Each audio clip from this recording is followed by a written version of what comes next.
Welcome to this episode of the Brush and Soap and Blade Podcast, where we look forward to shaving every day. Welcome to episode 117 of the podcast. My name is Rick DeWeese. I'll be your host this week. Okay, we start off with an email from Japan from our friend over there, Soshi. So we'll find out what's going on. He's got a little bit of information for us to share, so that's good. Little change in the podcast today. Well, I lost a card. I lost a memory card. I'll tell you about that.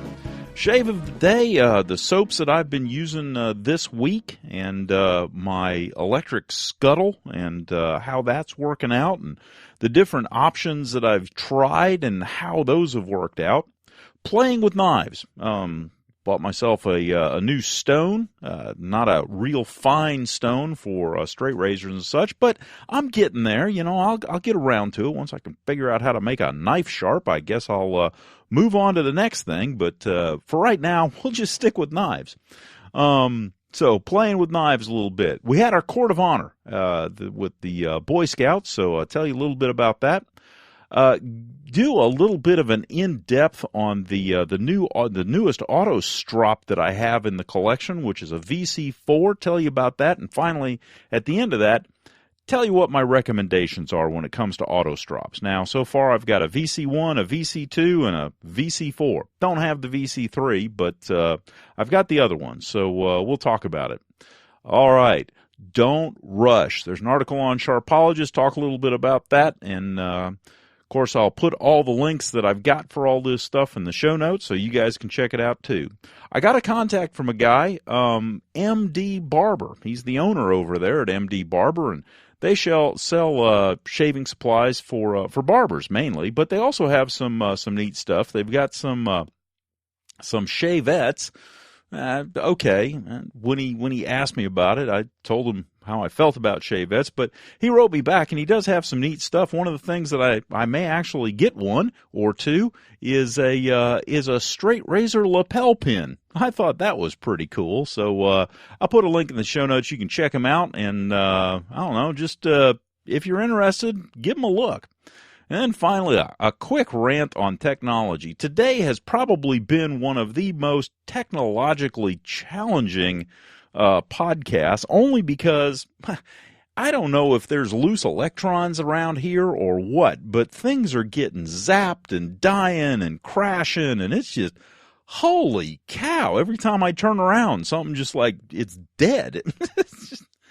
Anyhow, kind of do a rant on that. And finally, well, no, that is it. That's the show today. So if there's mistakes in the show, poor editing or whatever, it's just because I've run out of time, run out of patience, and afraid something else is going to crash. And I want to get out of here before the electrons zap me. Because obviously they're running around. Anyhow, hope you enjoy it. Let's get on with this thing. So I got an email from Soshi. My thoughts about feather blade cutouts. Hello, Rick. Thank you, as always, for an exciting episode.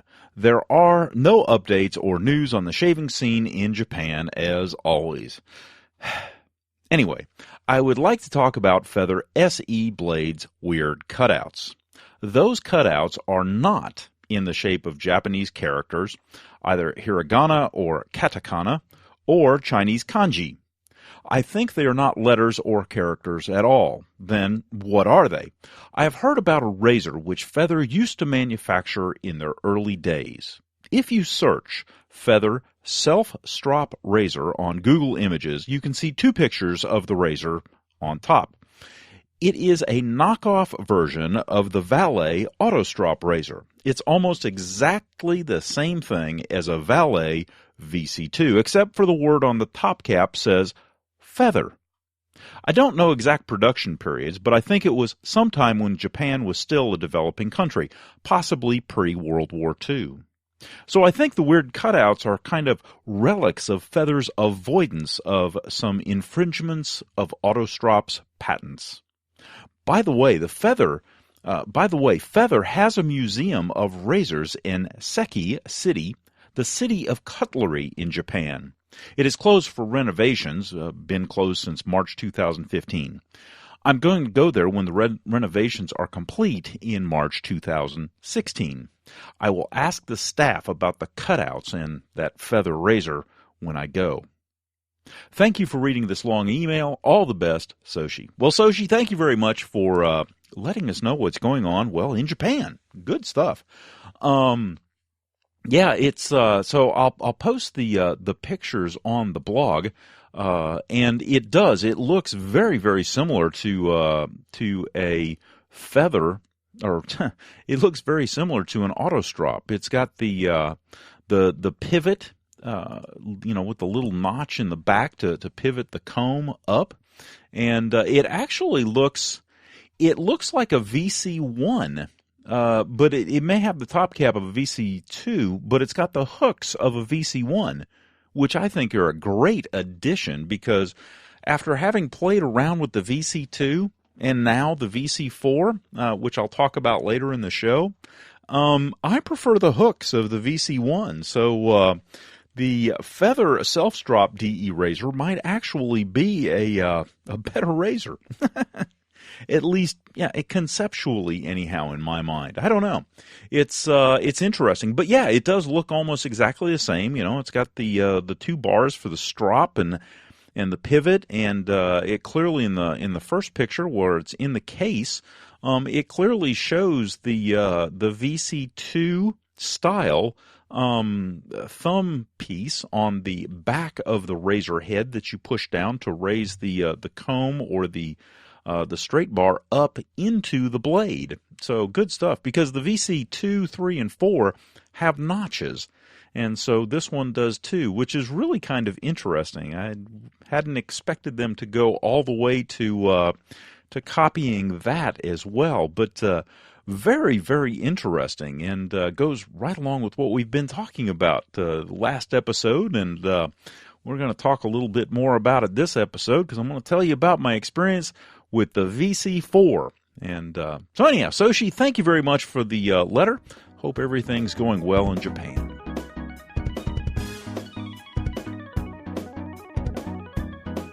So I have a confession to make. I screwed up.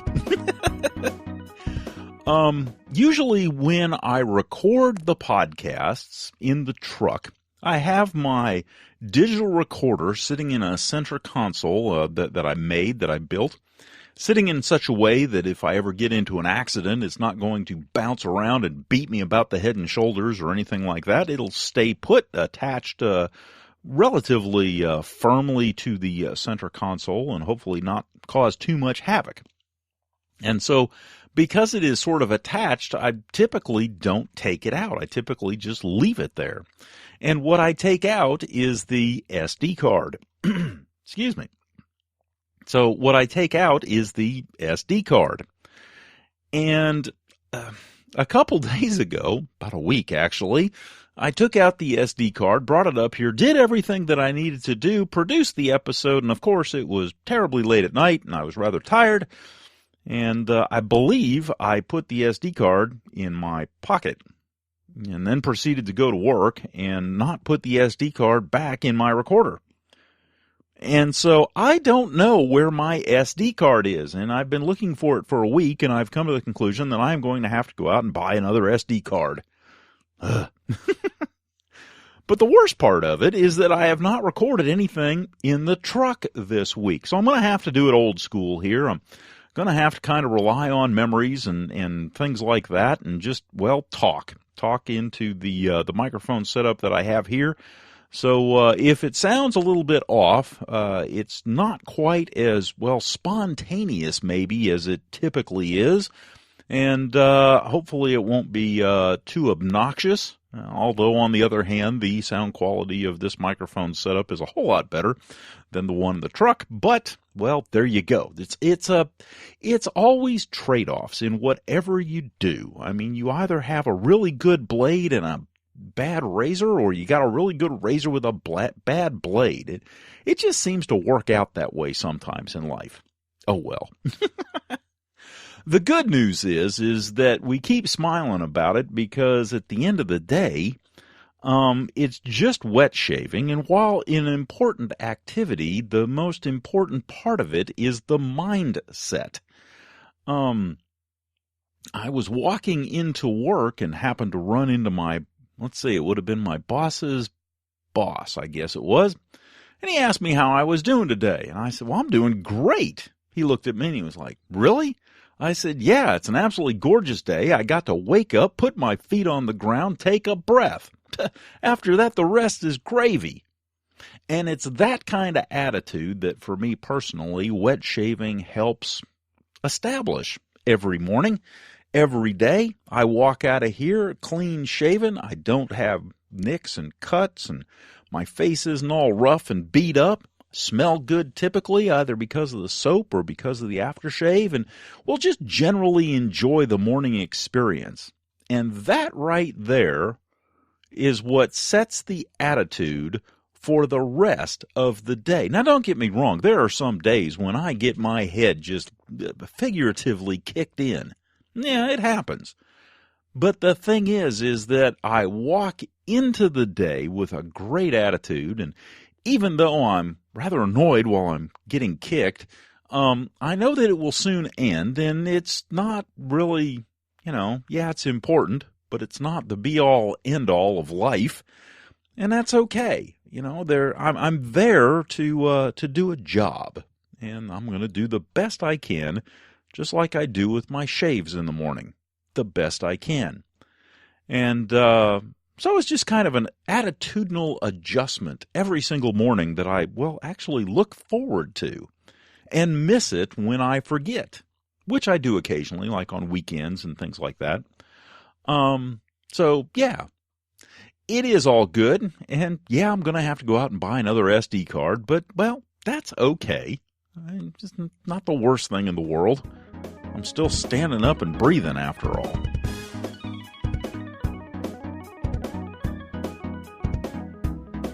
So let's talk shave of the day. Okay, so this week's shave of the days, I have been predominantly using one soap and one soap only. And that soap happens to be one of my, one that I really, really like. It is one of my go-tos. And that is Cold River Soapworks Select Savon #1. That's the original, a classic fragrance back in the day. Now it's a Select, but back when it was an original soft shaving soap. And so now it's got it's in a different tin, and it's part of their Select series, and good stuff. But the reason that I like it is that it is a very, very nice balance of rosemary and cedar, and I really like that. It's got a little bit of lavender thrown in there, and all in all, it's really a nice kind of woodsy, but not overly powerful woodsy, but kind of a gentlemanly woodsy smell and scent, and really, really have enjoyed that. Now, the other thing that I've done is I have tried on multiple occasions to play around a little bit with my electric coffee warmer. Now, for those of you who don't know, I am currently using a Mr. Coffee mug warmer. It's an electric mug warmer. It's one of these little plates that you put a coffee cup on and turn it on, and it heats it up. It keeps it hot from the bottom, and I've been using that with a I was going to say custom, but it's not. It wasn't really made custom for me, but it's kind of a hand thrown or hand painted pottery bowl. And the reason that I like that little bowl is, first off, it's got a completely flat bottom, so it fits very nicely on the Mr. Coffee mug warmer flatly, so that I get the most heat transfer I can get. And secondly, the interior is painted by hand, and in doing so, it has bumps and ridges and raises and just all kinds of stuff to really coax the lather out of a soap. And when I pair that, it's just about whenever I pair it up with any of my brushes, I get very, very nice lathers with that combination. Now, I'll put a link up to one of the Mr. Coffee mug warmers so that if you're interested, you can at least take a look to see what I'm talking about. I won't be able to link to the bowl itself, but any bowl that will fit, or in fact any large size, say, soup mug would fit, and may be able to essentially create for you the equivalent of an electric scuttle. And that's kind of what I was going for. Now, there's been a couple of ways that I've tried this thing. The first off is that I will fill it up with the hottest water that I can get, set it on the warmer, and put my brush in it. That way my brush softens in hot water while the hot water is also heating up the bowl itself.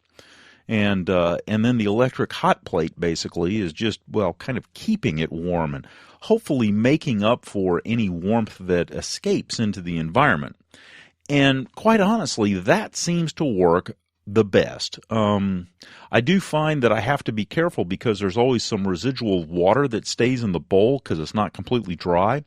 And so for a soap, for example, that would typically use 1 teaspoon of water, if I add a full teaspoon of water, sometimes it's a little bit too moist. It's just it doesn't do well. And in the heat of the scuttle, it doesn't really break down, but it seems to. It's almost like it flows easier because of the moisture content in it, and just doesn't hold up quite as nicely.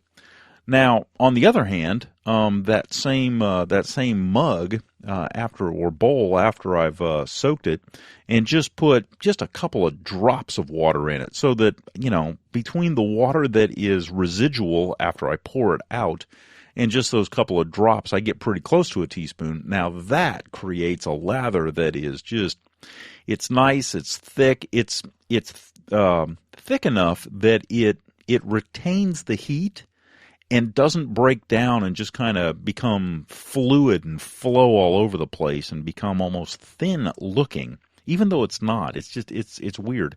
The heat does strange things to a lather. Real high heat, for example, if you ever put boiling water in a scuttle, it can break down the lather to the point where there's just nothing left. So you want to watch out for that too. But so far, this seems to have been a good option. Now, the other way that I've tried this is that I've tried it with the bowl completely dry.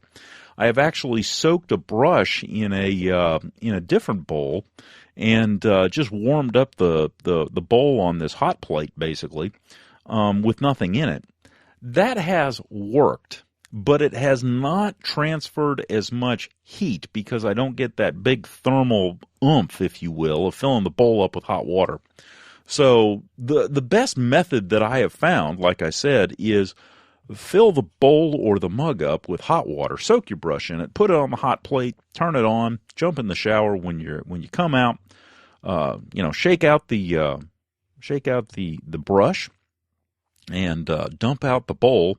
Proceed to lather in that bowl and adjust the moisture content as needed and end up with an absolutely exquisite warm lather. And if you happen to be using the Cold River Soap Works, the classic fragrance Savon #1, well, the exquisite scent of that just really comes to bear with a little bit of heat, and great performance out of the stuff. I've been very, very fond of that. In fact, I'm actually looking forward to shaving more and more through the winter time to try some of my different soaps to see just how much of the aromas and fragrances can just jump out at me using my new electric, Scuttle substitute, if you will. But that's what I've been doing. It seems to be working great. It's held up well. Yeah, I would probably put it on the recommend list.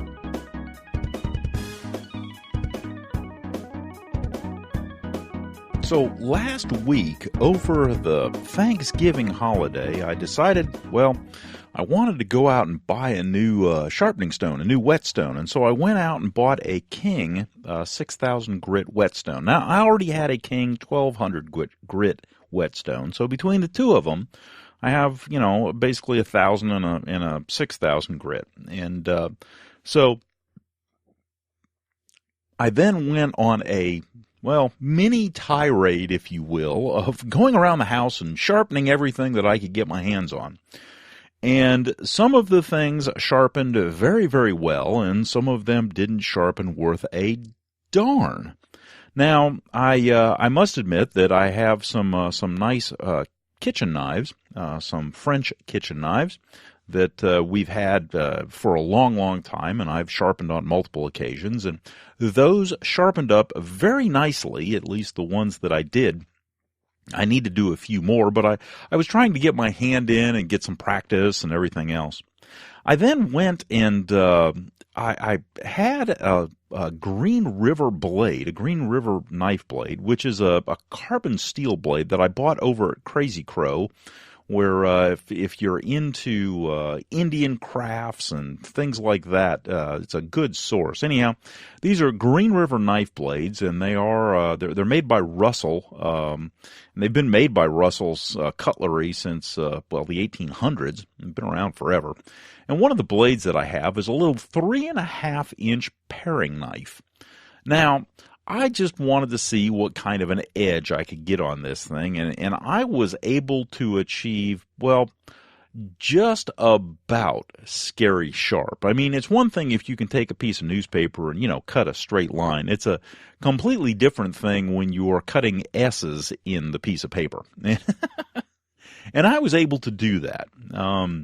And so I have this knife blade. It's something that I've played around with and worked on and sharpened, and I was pretty proud of it, but I didn't have a handle on it. And I wanted to see could I do something that was, kind of a very thin handle I was just playing around.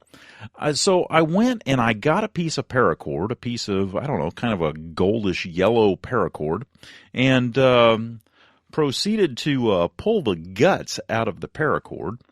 And one of the things that has always intrigued me, just absolutely intrigued me, is how you go about wrapping a Japanese sword handle, Japanese knife handle, sword handle, with the diamond patterns and the, kind of the silk looking stuff. And so that's what I tried on this knife. And I'm trying to remember the name of it. Hold on a second. It is a Suku Ito, I believe it is the word for the wrap. And the Suku is the handle. And so I believe it's a Suko Ito. I don't know if I'm pronouncing it right, but basically the wrapping of a Japanese style handle. And so I wanted to try this. Now, of course, I don't have lying around, ray skin, rawhide ray skin, and that's what you're supposed to use. And I didn't make a wooden handle to go around this thing first or anything. So I said, I'm just playing here. Let me just, kind of screw around with a little bit and see what I can do. So I took the guts out of the paracord, and in place of the ray skin, because it also has the function of kind of holding the wrapping in place and helping it kind of adhere and stick where you put it, I just used some sandpaper, some black sandpaper, and just put it straight on the knife handle, and just right on the blade blank, really, and then proceeded to wrap it. Now, the other thing that I did is I wanted to wrap the end, and there are two sides. There's one that is kind of the hidden side, and one's at the presentation side. The presentation side is supposed to have this really nice knot in it, and quite honestly, my really nice knot is not really good. But yeah, we'll keep practicing, I suppose. And again, this was just kind of playing around one afternoon just to see, well, if I could do it and what it looked like.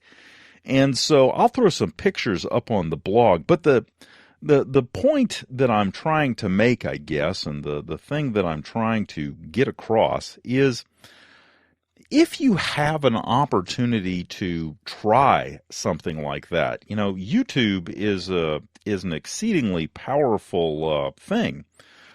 Between YouTube and just the internet in general, I mean, there is a lot of information out there, and a lot of stuff that you can find out and learn about. There are different kind of knife wraps and things like that. You can do this, and it's a lot of fun. And for me, okay, I'll put a link up to Crazy Crow. The blade itself is like $11. Okay, it's not expensive, and with the paracord that I had, I think I paid like, I don't know, $2 for the paracord or something silly like that. I mean, I don't have $15 in this thing, and it's not a bad looking little knife. It's not perfect, it's not great, but it's not a bad looking little knife. And at the end of the day, the thing is sharp. Holy cow. I could probably, in a pinch, shave with it. I don't know that I would want to. I don't know if it's quite that sharp, but it's not far from it. So, it's one of those things that, like I've always said, sometimes just trying, just, giving it a go. I mean, even if you mess it up, especially if it's for yourself or for, a gift for a family member or something like that, it's okay. So you mess it up. Big whoop. Quite honestly, some of the best gifts that I've ever had from my kids, they did when they were young. Is it messed up? Yeah, because they were young and they're absolutely precious. So, don't shy away just because it's not going to turn out perfectly. That's how you learn. It's the same with shaving. That's how you learn. The other day, this brings up a good one. So the other day, I'm coming out and getting ready to head out, and I'm going to give my son a ride to school, and I look at him, and I look at his face and go, "What did you do?" Well, he shaved. And the problem is that he shaved without any shaving cream, no shaving soap, no shaving lotion, no goo in a can, no nothing. He just shaved. And it's like, bet you won't do that again. But the thing is, and the key to that's how we learn. We learn best through our mistakes. Don't be shy. Give it a try. Just go and do it. The Nike's made a whole bunch of money just do it. Well, yeah, it's a good way to be. Just go ahead and give it a shot. What could possibly go wrong? Well, we had our annual Court of Honor this year for our Boy Scout troop, and quite the turnout it was. A lot of fun. It was great to be able to recognize publicly in front of parents and family and friends just how much these boys have done. And really, really great. Of course, we always have a good time, and a lot of the parents thank me, but like I tell them, I'm just winging it. I'm having a good time. It's they're the ones that allow their kids to come in and maybe learn something, and at least hang out and have a good time. And I learn something almost every time, and get to hang out, and it's really a good time. It's like one big family. And quite honestly, that's one of the reasons that I enjoy it. It's really, really a lot of fun. So being able to once a year, and we do it around Christmas for a couple reasons. Number one, it's around Christmas. Number two, it's the newer boys, the boys that are just new in the troop, have an opportunity and a chance to earn something. And that's good, because the last thing you want is a boy who has just gotten into the troop, and everybody else is getting awards and medals and, badges and just all kinds of stuff. And here the newest member of your troop is sitting there with nothing, and that's not an inclusive feeling. That's not, granted, I understand it's reality, and I know that, but if you can structure things in such a way to be a little bit more pleasant and a little bit more, encouraging, I guess, well, that's what I'm going to try to do, at least until somebody screams at me. But, we did that, had a good time. Of course, we get to sit around and eat afterwards and, talk to the families and, get to know other people. And it is just an absolutely good time. So what I would suggest is even if you don't have kids, aren't part of a Boy Scout troop yourselves or whatever, if you have an opportunity to see something like that, a court of honor for Boy Scouts or something with, some of the other scout groups or, youth organizations where they recognize the kids, and even something at school, where they recognize the kids' achievements. Go out and see what kind of youth you have in your community. I think you'll be impressed. I know I always am. It's, got a lot of good kids out here. They give me a lot of hope for the future of this country, this area. It's good stuff. It's, we hear about a lot on the news that is just negative all the time. It's just, it'll wear you down and really give you a sour disposition. Truly will. And, every now and then just take a chance, take a moment, go out, have a conversation with a young person, and 9 times out of 10, you'll walk away, well, impressed. Okay, so at the beginning of last week, I went and ended up getting myself, a new razor. And that razor happened to be a Vc4, an AutoStrop Vc4. And, let's talk about this animal a little bit. Okay, first off, the VC1, 2, and 3 are all open comb razors. The VC4, on the other hand, is not an open comb razor. It is a straight bar razor. So that is one big difference right off the bat. Okay. The other thing that is very noticeable about the VC4 is that it has a different blade holder than the VC2 or the VC3.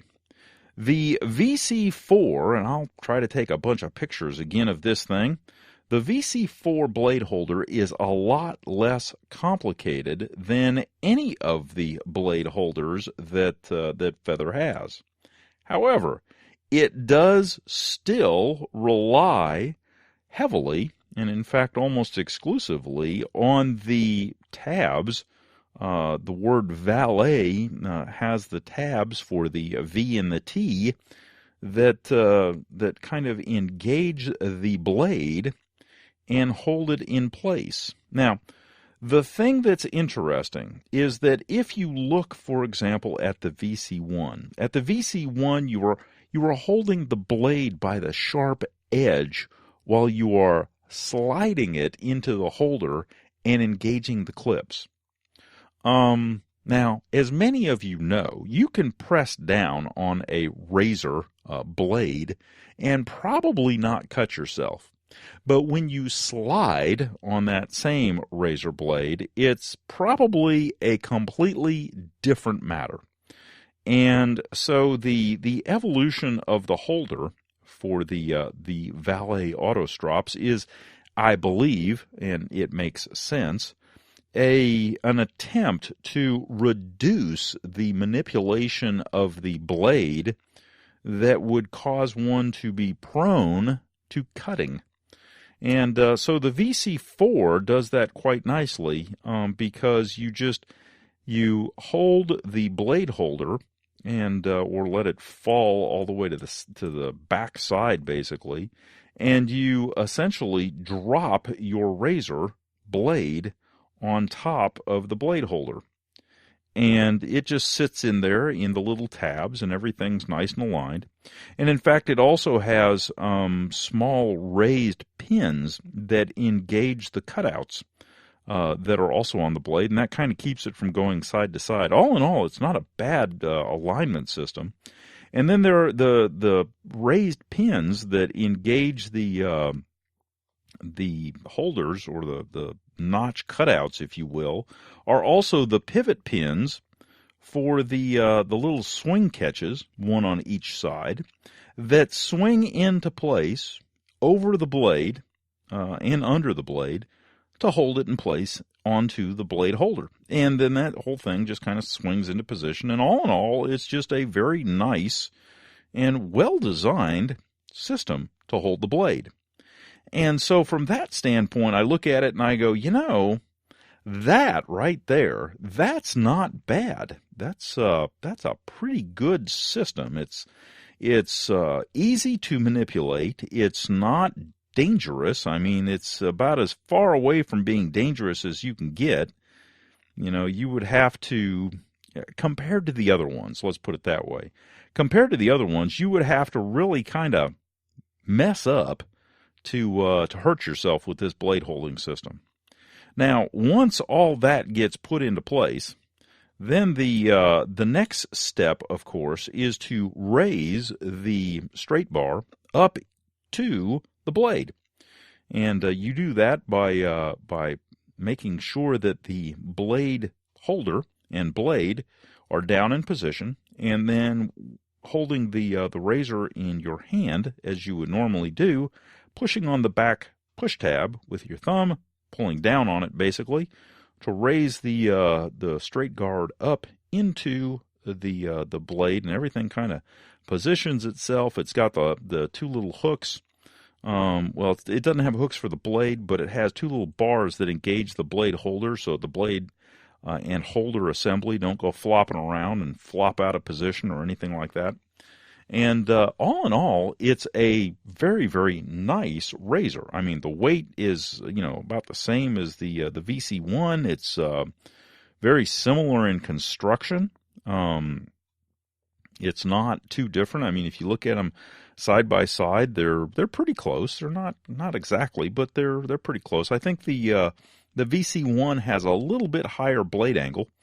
The VC4 is a little bit shallower blade angle, but it's not by much. It's there's not a whole lot of difference between the two of them, and I'll take some pictures side by side so you can see what I'm looking at here.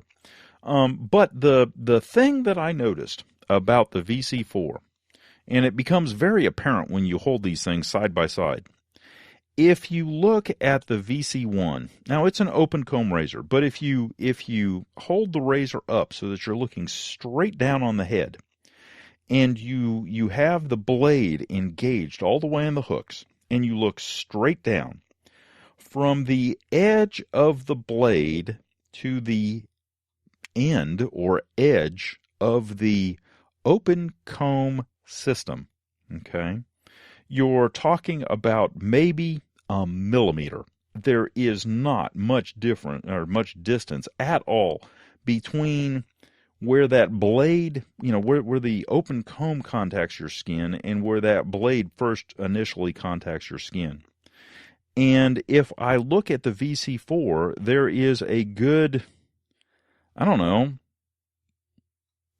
millimeters, at least 3 millimeters, maybe even 4 millimeters between the edge of the blade and where that open comb, that straight bar rather, would contact your skin.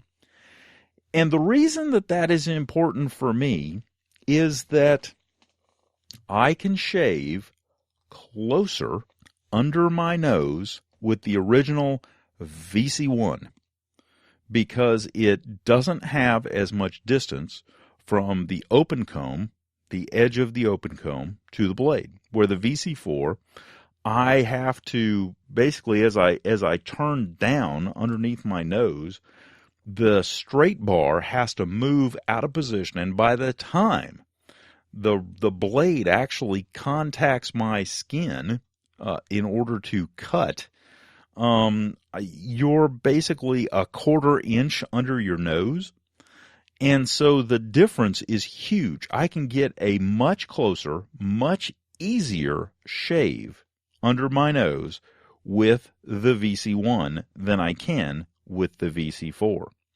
Now, the other thing is that because of the distance between the straight bar and the blade on the VC4, it changes just slightly, but it does change a little bit the blade angle that is required to make the thing function well.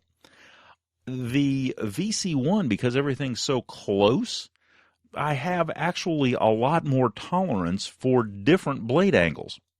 And I just find I can get a much closer shave with the VC1. The VC1 for me is the absolute closest thing that I have to a straight razor on a stick. It's got the edge guards, which a Shavette, for example, is missing, and a Shavette will tear me up from the edges of the blade because it is missing those guards. The VC1 has hooks, which do a just phenomenal job, and it's very utilitarian. It's very easy, and like I said last week, it is an elegant design. The VC4, it's okay. It's got a great blade holding system, but between the guard being, well, thicker in profile, I guess is the way that I want to describe it, and between that and, I don't know, that's probably the only issue that I have with it. If it wasn't for that, this would probably be a fantastic razor. But that distance is what throws me off, because I cannot get as close with this razor as I can with the VC1. So that's kind of where I'm at with these things. I'm probably not going to get a VC3. A VC3 is kind of a combination of a VC2 and a VC4, and it's like, well, okay, that's nice, but if I truly prefer, for me, a VC1, because I just find it, well, superior. So since I like my VC1, I may get another VC1, just a really, really nice one, or clean it up and get it restored or something like that. But I am very, very happy with my Valets. I'm very happy with my Valet AutoStrops. To me, the VC1 is, yeah, that's the one to beat right there. That is the razor. And like, the one razor that was reviewed by Sharpologist not too long ago also uses the same blade, single edge design. It's also supposedly a very nice blade, and however, I think they suggested changing the blades out every shave, and I'm thinking to myself, okay, with a VC1, and I think when I bought this VC1, I either paid $5 or $8 for it. My VC4 was like $14 on eBay. It wasn't much, and that was a buy it now instead of an auction. For, we'll say at the outside, $15, and okay, fine. If you get a mint, $125. Okay, so we'll say less than $30, just to be in the ballpark. And a pack of blades cost $5. Okay, now even at $5 for a pack of 5 blades, you're still charging less for that blade than you will for a cartridge. So, okay. With that, I'm thinking you can get one heck of a nice close shave with that setup. At least I could, and be very, very happy, and save yourself a lot of money in the process. There's an interesting blog post over at Sharpologist, Enjoying Your Shave, How Not to Rush. Now, there's a lot of things that we talk about in the wet shaving community, and one of them is to, well, take your time and learn your tools and have a good lather.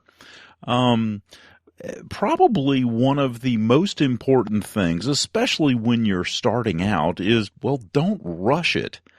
One of the things that we have been sold on over our lifetimes through marketing and all this is the fact that, well, you don't have time It seems that from a marketing standpoint, you never have time.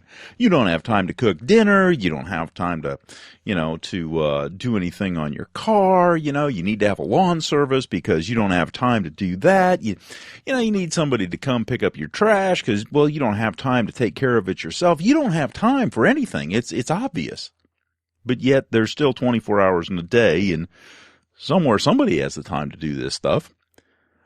But when it comes to shaving, especially when you're first starting out, there are a couple of things that this blog post points out that are, very important. The first one is, don't rush. There's a certain amount of time that needs to be taken, and if you can take that time, you end up getting a quality shave. And a quality shave, quite honestly, is an enjoyable shave. So there's a couple of ways to do it. You can either wake up a little bit earlier in the morning or do it at night. Either way. And sometimes it's easier to do it at night, especially when you're first starting out, to kind of get the rhythm and get things figured out, and then maybe switch back up in the morning later. Now, another thing, piece of advice that was given was, put on some music. Just do something that is, enjoyable, relaxing. Now, personally, I listen to podcasts. I listen to all kinds of podcasts, and I find it very relaxing to listen to certain podcasts while I'm getting ready in the morning. And it's just one of those things that I do. And it's rather nice, but it is part of a routine. And routine is important. The other thing is, clean up the bathroom a little bit so that things are neatly in order and, where stuff is. It's right there kind of readily at hand, and you can get to it quickly and easily and make sure that, your razor is clean and things like that. The other thing that is talked about that I think is also very important is, do you understand the pattern of your stubble? Because it makes a difference in how you shave. Now, I've got when I shave, I usually do it in the same fashion and in the same manner, but I'm doing it in that fashion and in that manner specifically because that's what works best. If you don't know your grain patterns, you can sit there and go, for example, with the grain all day long, and in that direction you are perfectly smooth, go in the opposite direction or cross grain, and all of a sudden, you're not. So there are times that, you need to pay attention to those things, if you're trying to achieve that coveted BBS shave. The other thing that you need to take the time to do, which I still do to this day, is when you're done or when you think you're done, rinse your face off and check for missing spots. You're not really checking for cuts or things like that. You're checking for, areas where you're not as smooth as you want to be. And then you can take and do a little bit of touch up here and there. But again, not rushed, just kind of laid back and relaxed. Now, especially when you're starting out, that's probably the biggest piece of advice that I would give, is that when you're starting out, take your time and don't get overly focused on trying to get BBS when you first start out. Go for the socially acceptable. Go for something that gets the majority of everything. As long as there's not big patches that you've missed, you are probably doing a great job. Enjoy it for what it is. Enjoy the accomplishment, and come back and try it again the next day. As you get better, you can then start getting a little bit closer and closer, and the whole idea is to try to make it as painless as possible. Now, I say that after having gone through multiple cuts, multiple scrapes, multiple irritations, but then that's part of what I do, because I change things up, experiment, mess around with things, new razors, new blades, straight razors, single edge, double edge, change up every week. That's what I do, but that doesn't mean that you have to, and that doesn't mean that you can't find what works, stick with it, and enjoy it. But at the end of the day, one of the things that will help you enjoy it is to slow down, relax, and just give yourself the time to not rush and enjoy the experience.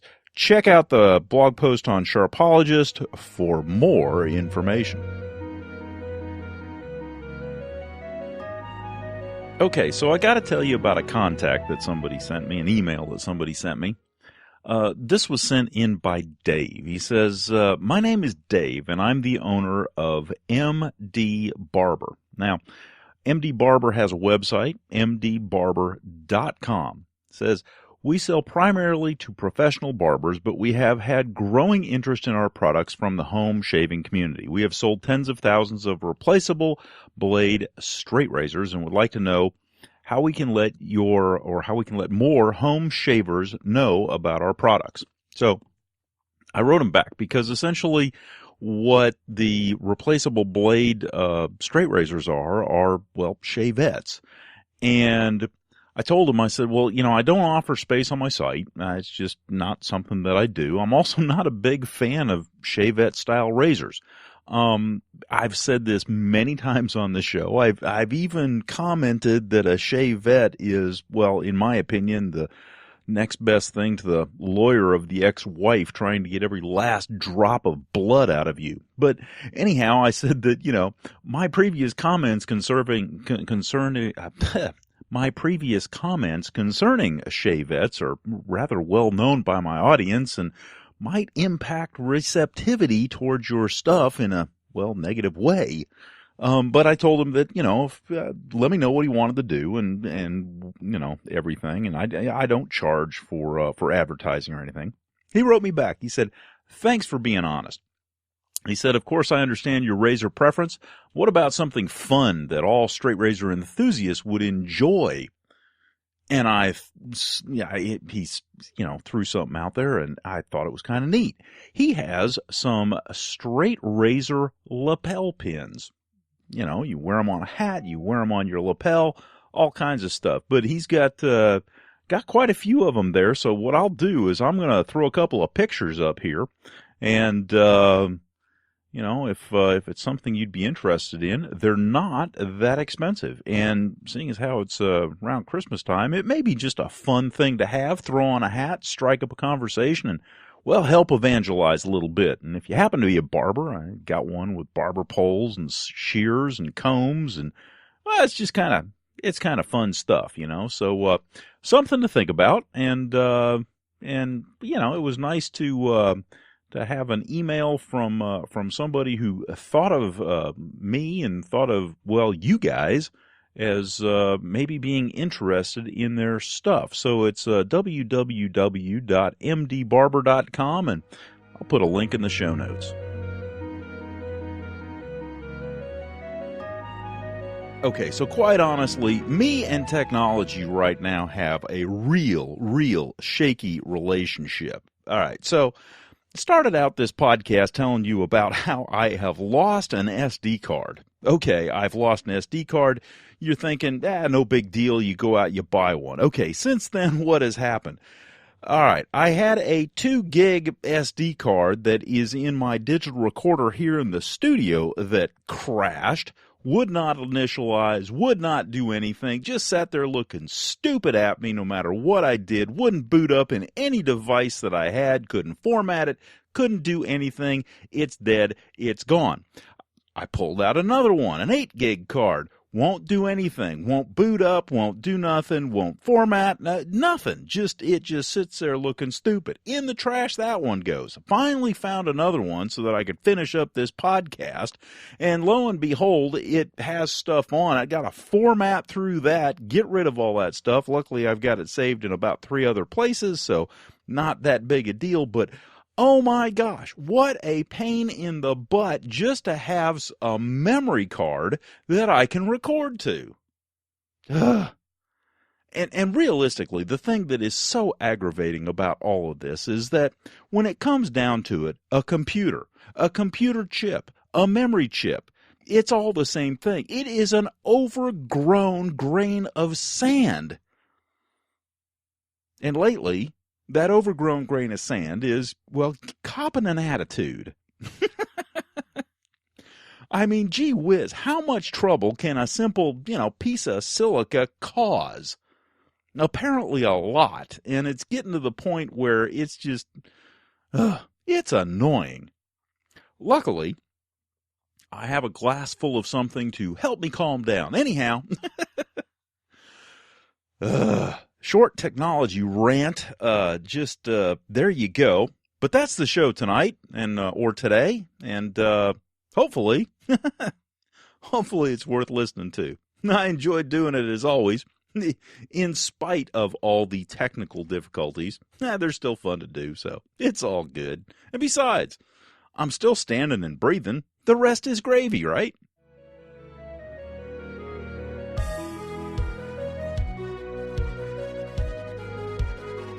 Well, that concludes this episode of the Brush and Soap and Blade Podcast. I hope you enjoyed listening to it as much as I enjoyed making it. If you have some suggestions or would like a topic covered, drop me an email at brushandsoapandblade@gmail.com or give me a call at 864-372-6234 or contact us on Twitter at brushandblade. You can also visit us at our blog, brushandsoapandblade.wordpress.com. As always, we're available on iTunes and Stitcher.